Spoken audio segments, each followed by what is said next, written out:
আমার চট্টগ্রাম নিতে চান তাহলে আপনার ত্রিপুরা আমাকে দিয়ে দেন, আপনার বিহার আমাকে দিয়ে দেন, উড়িষ্যার আমাকে দিয়ে দেন। আপনি আমার চট্টগ্রাম নিতে চান, আপনার ত্রিপুরা আমার প্রয়োজন।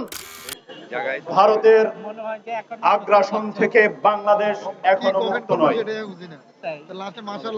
আজকে গণ অধিকার পরিষদ বাংলাদেশে ভারতকে ইকোনমিক জোন দেওয়ার প্রতিবাদে আজকে সমবেত হয়েছে। আজকে আমি জোর গলায় বলতে চাই, ভারতকে ঢাকা বিশ্ববিদ্যালয়ের মতো 4 গুণ বড় ইকোনমিক জোন কোন চুক্তিতে দেওয়া হয়েছে, তাও স্পর্শকাতর জায়গা ফেনীর মতো জায়গাতে কেন দেওয়া হলো? অবিলম্বে এই ইকোনমিক জোন বাতিল করতে হবে। শুধু ফেনীতে নয়, বাংলাদেশের কোথাও ভারতকে ইকোনমিক জোন দেওয়া যাবে না। আমি আরো স্পষ্ট করতে চাই, ভারত এর সুবিধা নিয়ে সেনাবাহিনী মোতায়েন করার চেষ্টা করবে। ভারত বাংলাদেশের আগ্রাসন চালানোর একটি নীল নকশা হলো ইকোনমিক জোন। আপনারা ইতিমধ্যে দেখতে পেরেছেন, ভারতীয় মিডিয়া সহ ভারতের অসংখ্য নেতারা বলেছে আমার দেশের চট্টগ্রাম দখল করতে চায়। বাংলাদেশের চট্টগ্রাম যদি দখল করতে হয়, তাহলে ফেনী নদীর মধ্য দিয়েই ঢাকা থেকে বাংলাদেশকে বিচ্ছিন্ন করা সম্ভব। তারই একটি নীল নকশা হিসেবে ফেনীর সেই ইকোনমিক জোন। তারা সোজা সাপটা বলে দিয়েছে, চট্টগ্রামকে তারা নিতে চায়। তাদের প্ল্যান মাফিক শেখ হাসিনা তাদেরকে 2015 সালেই এই ইকোনমিক জোনের অনুমোদন দিয়ে দিয়েছিল। আমি আজকে বলতে চাই, মিডিয়ার মাধ্যমে সরকারের কর্ণপ্রহরে পৌঁছাতে চাই, বাংলাদেশের যে কোনো চুক্তি ভারতের সাথে হলে সেটি ওপেন চুক্তি করতে হবে।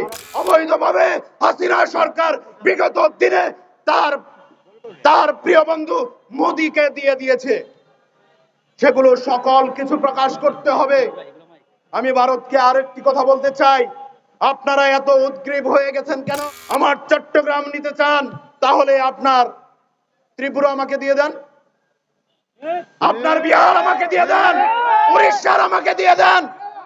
আপনি আমার চট্টগ্রাম নিতে চান, আপনার ত্রিপুরা আমার প্রয়োজন। আমার দেশের এক প্রান্ত থেকে আরেক প্রান্ত যাইতে সেখানে অনেক সময় কম লাগবে যদি ত্রিপুরা আমাদের হয়। আপনার উত্তর দিনাজপুর আমাকে দিয়ে দেন, দক্ষিণ দিনাজপুর আমাকে দিয়ে দেন, তাহলে আমার সেই জায়গাও হয়ে যায়, আমার গ্যাপ পূরণ হয়ে যায়। আর আপনি আমার চট্টগ্রাম দখল করতে চান, মিরসরাইয়ের সেই ইকোনমিক জোন, আমার চট্টগ্রাম আলাদা করার একটি নীল নকশা। আমি এই সরকারকে বলছি, অবিলম্বে মিরসরাইয়ের এই ইকোনমিক জোন বাতিল করতে হবে। এইরকম বাংলাদেশের যতগুলো চুক্তি ভারতের সাথে বিগত 15 বছর হয়েছে, প্রত্যেকটি চুক্তি ওপেন ডিক্লেয়ার করে বাতিল করতে হবে। ভারতের কোন আগ্রাসন বাংলাদেশের জনগণ 71 সাল থেকে শুরু করে আজ পর্যন্ত 52 বছর মানেনি, আগামীতেও মানবে না। ভারতের এক নেতা বলেছে 15 মিনিট সময় চাই, আমার দেশের কিচ্ছা খতম করে দিবে। আমি তোমাকে বলতে চাই, ভাই, তুমি 52 বছর সময় পেয়েছো, লুটপাট করতে পেরেছো, কিন্তু একটি পশম তুলতে পারো নাই। তোমাকে 15 কোটি বছর সময় দিলেও তুমি আমার কিছু করতে পারবা না। এ জাতি বীরের জাতি, 71-এ যে রক্ত দিয়ে জীবন দিয়ে স্বাধীনতা অর্জন করেছে, আর সেই স্বাধীনতা বলছো তোমরা অর্জন করে দিয়েছো, তাহলে 24-এ কে করে দিল? আমি প্রশ্ন করতে চাই, 24-এর স্বাধীনতা কি তোমরা এনে দিয়েছো, নাকি আমার দেশের তরুণ যুব সমাজ, ছাত্র সমাজ, রিক্সা চালক, শ্রমিক, প্রত্যেকটি শ্রেণীবেশের মানুষের রক্তের বিনিময়ে স্বাধীনতা পেয়েছি আমরা?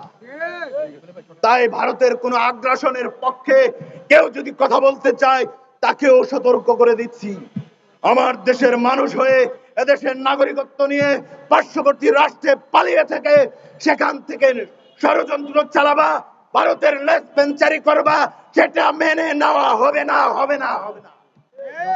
দেশ বাঁচাবো, মানচিত্র বাঁচাবো, সার্বভৌমত্ব বাঁচাবো, প্রয়োজনে আবার রক্ত দিব, আবার রক্ত দিব, জীবন দিব, জীবন দিব।